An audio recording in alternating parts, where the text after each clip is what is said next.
Selvaraj sir, உங்களுக்கு கேள்வி.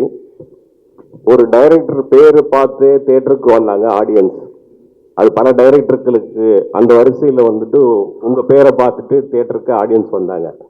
இப்போ நீங்க திடீர்னு வந்து நடிகராயிட்டதுனால சொகுசா வந்துட்டு நடிச்சுட்டு போயிடலான்ட்டு நினைச்சு அந்த கிரியேட்டர் உங்களுக்குள்ள இருக்கிறவர் இருக்காரா, இல்ல அவர் வந்து ஓய்வு எடுத்துட்டு நடிகரா மாறிட்டாரா, முழு நேரம் நடிகரா? எப்பவுமே டைரக்டர் தாங்க. ஆக்டிங்கிறது ஓகே. ஃபஸ்ட்டு சாணிக்காக ரொம்ப ஃபோர்ஸ் பண்ணி என் ஃப்ரெண்டு அவர் டைரக்டர் எல்லாம் பண்ணதால தானே பண்ணே தவிர, ப்ளஸ் எனக்கு ஒரு கேள்வி இருந்துகிட்டே இருந்தது. ஒரு ஆக்டிங் கஷ்டமா இல்லை டைரக்டிங் கஷ்டமா அப்படின்ட்டு.